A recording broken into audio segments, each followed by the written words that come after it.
smudging yourself with this energy that we've accumulated that's pulsing through here. Just really pull yourself all the way up. Breathe it. Just really breathe in this nectar, this energy, this presence that we've been accumulating and sending. Breathe it, fill your being.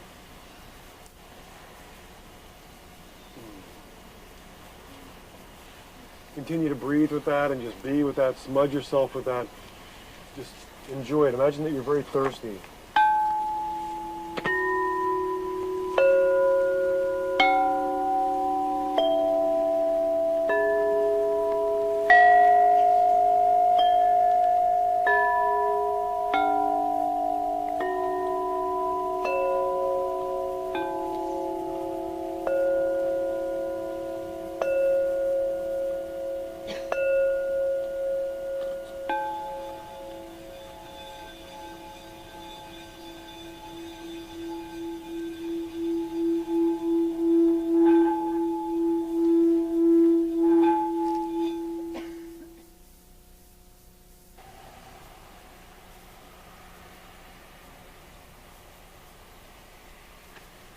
I guess we can barely even see each other out here by now.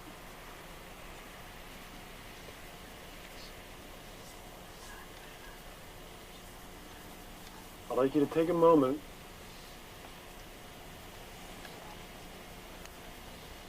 and feel. Be very quiet. Don't talk to anybody.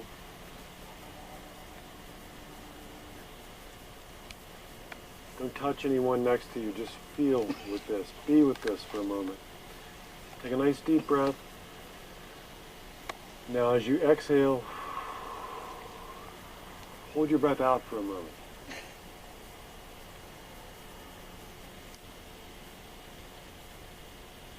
Now inhale. That's a beautiful moment. You do that on your own, just once or twice. Inhale, and as you exhale completely, that moment between birth and rebirth, between birth and death, that moment in eternity, that point between the breaths.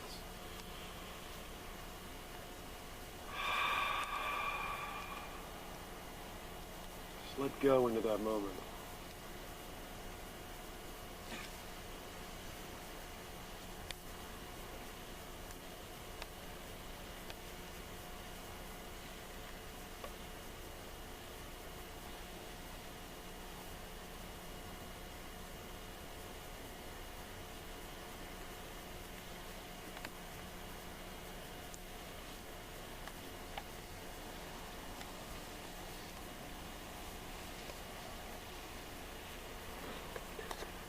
Quite an interesting day.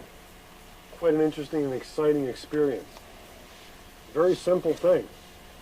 This is just like answering a phone call.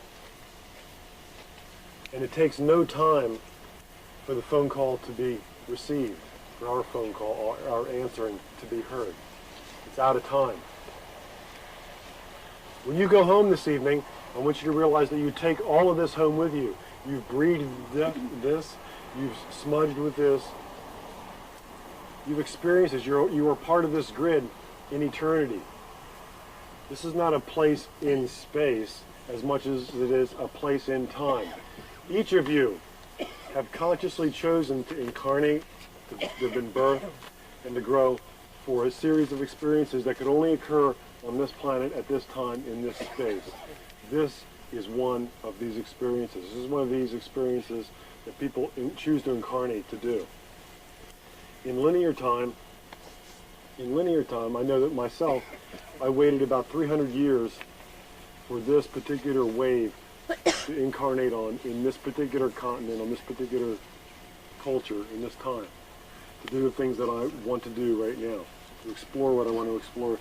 These dynamics, these ingredients are only available right here for each of us. This is an incredible time. Take this experience with you. Let it reshape the way you experience each day in time. This remolds, if you let it, your association to time completely. That's what this is about, a temporal beacon. You're a part of this. Live this. You've taken this into you. Take this geometry into you. Not just visit it for an hour and a half or 3 hours or however long we've been here and then go home. Make this a part of your own template inside your being. Part of your own grid. It's there. You've breathed it, you've nourished it, you've chanted with it, you're a part of it. Now let it be a part of you in eternity.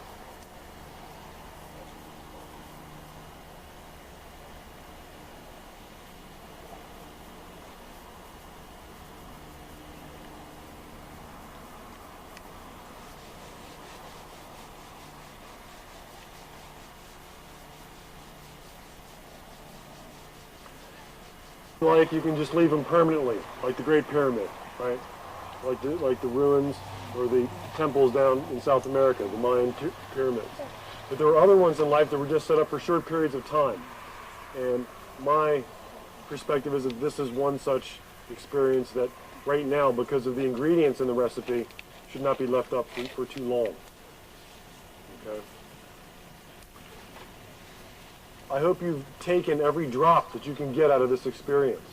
Nothing like this has occurred in modern history. This is an amazing experience to be part of this. This temporal beacon with the crystal skull, these other pieces with Mr. Light and Mr. Sound. These crystals talk to all of us all the time, but Mr. Light and Mr. Sound were particularly disappointed yesterday. They were talking to all of these people who were at the talk, and very few people could hear them.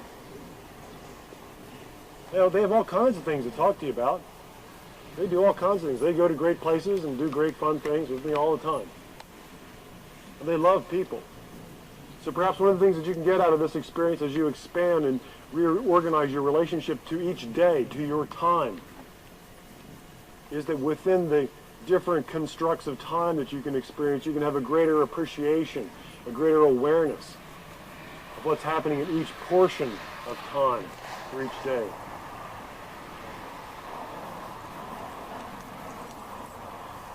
I want to thank you all for taking the time and taking the trouble out of your day to be a part of all of this. It's been a great joy. It's been a tremendous amount of work for me to just do this.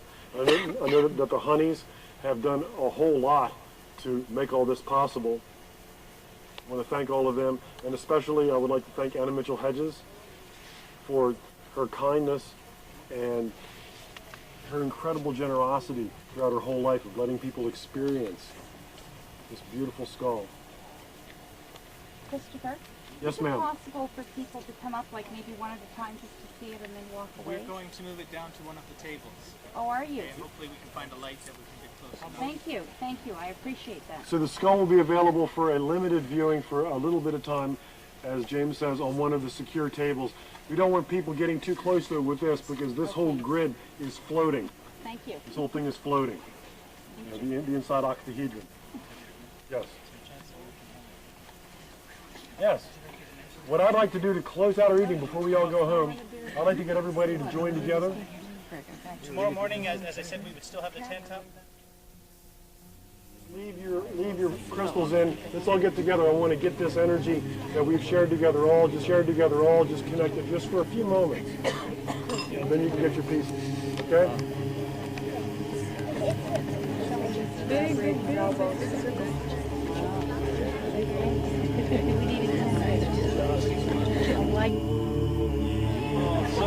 I'm going to go get my crystals from. What's that street? Oh, the light. Well, no, sorry. That was really incredible. I guess we're not filming it. Sorry.